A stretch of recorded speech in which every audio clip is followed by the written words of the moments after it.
and the dolphins coming past. So find those things and focus on them. And this is a conscious choice we make. Life is choices, and choices have consequences. So this is a conscious choice we make to train our brains to look for the positive and to dwell on that. And as I started off by saying, if you focus and look for negative, it drains you. You're pouring energy into this bottomless pit. The opposite now, if you focus on the positive, the more you find to be positive about, the better you feel, the more upbeat you are, the more you see the good in life and the good around you.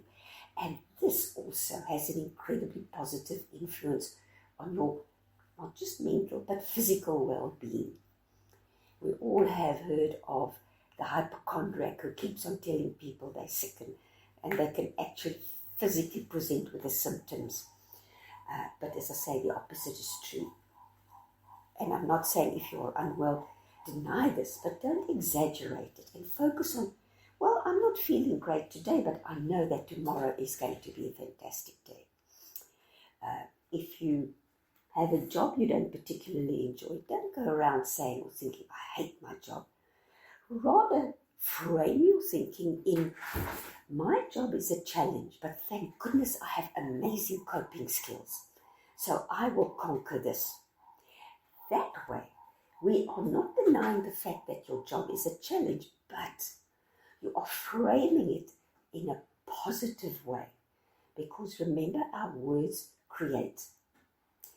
Don't focus on the things that irritate you about your partner. Rather focus on the things that drew you to him or her right at the start. And rekindle those feelings of love, of respect, of the warm fuzzies that you felt for that person right at the start. And the attributes that person have that you just absolutely love. Because they will expand. But if you're going to focus on the fact that your partner leaves the coffee mug on the table instead of putting it in the sink, and you're going to hop on it, and you're going to fixate on it, and it takes on a life of its own, and what you think about expands, and this problem about the jolly old coffee cup is now irritating the living daylights out of you.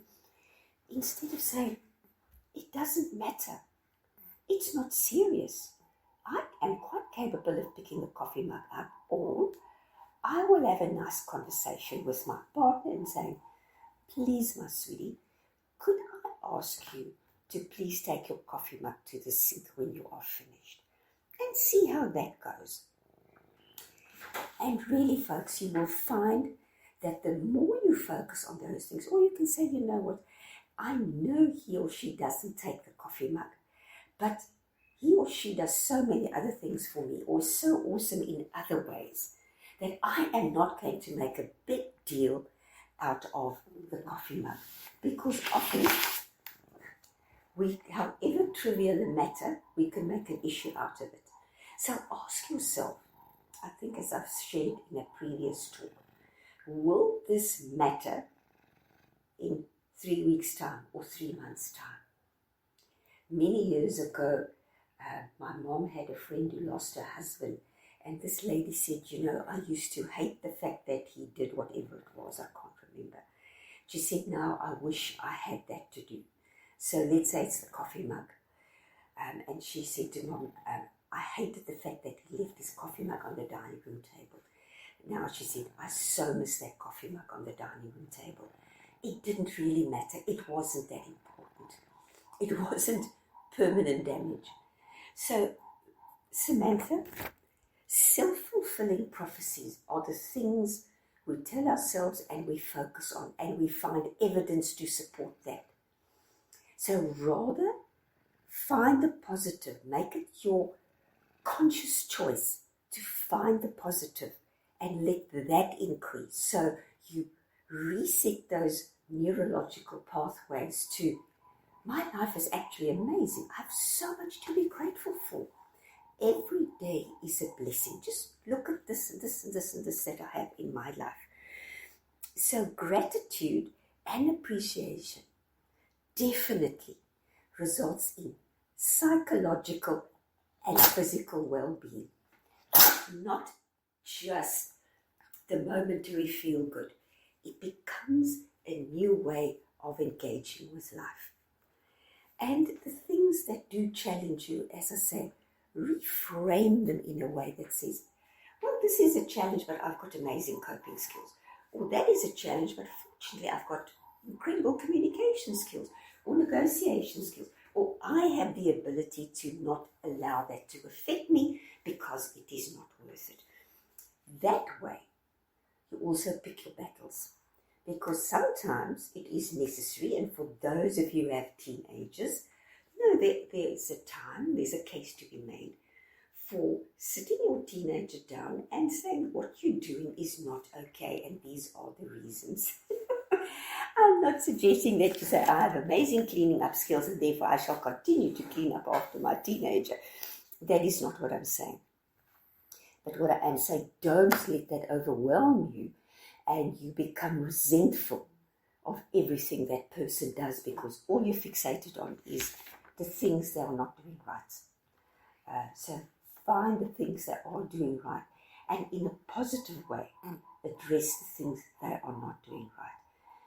But when it comes to other things, like I say, your boss perhaps, your job, maybe your commute to work, instead of saying, I'm so sick and tired of this drive to work and back every day, rather say, I'm so fortunate that I get to drive to work every day, that I have a job, that I can look at the passing parade every day on my way to and from work, that I get to see whatever it is that you see, depending on your route, that when you go to and from work.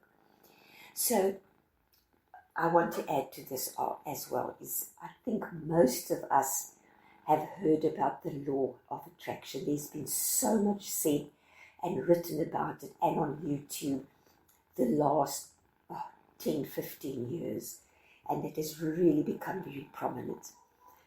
And that tells us what you think about, you bring about.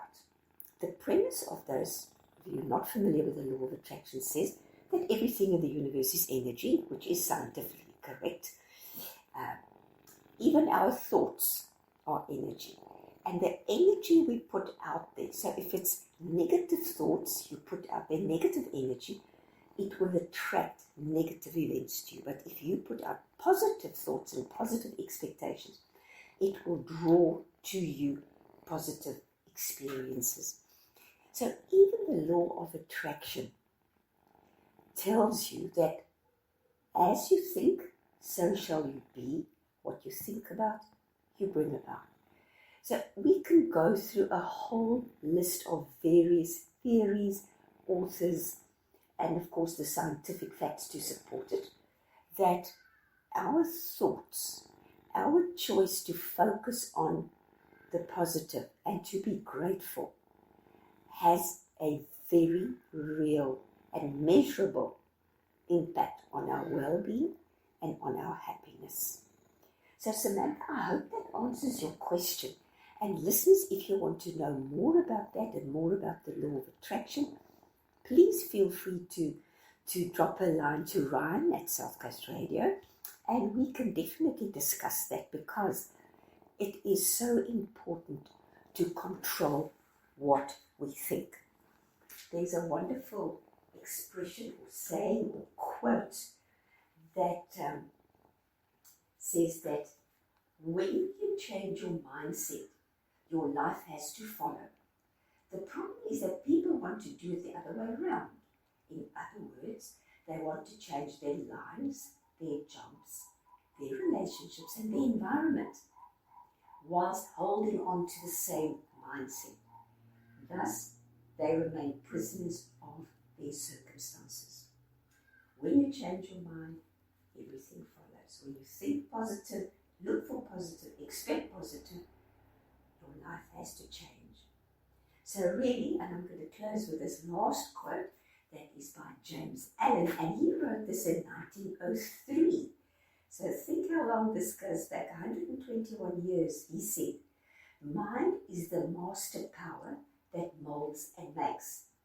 And as man is mind, and evermore he takes the tool of thought, and shaping what he wills, brings forth 1,000 joys or 1,000 ills. He thinks in secret, and it comes to pass. Environment is but in his looking glass.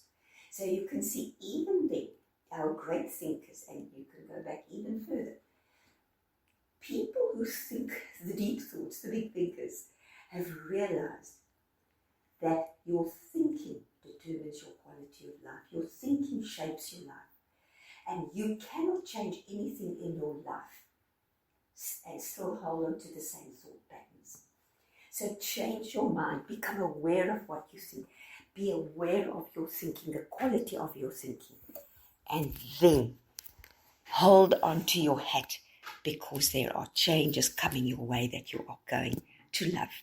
I hope that answers the question, Samantha. And as I said, please keep your requests coming, and have a fantastic day and a great weekend ahead.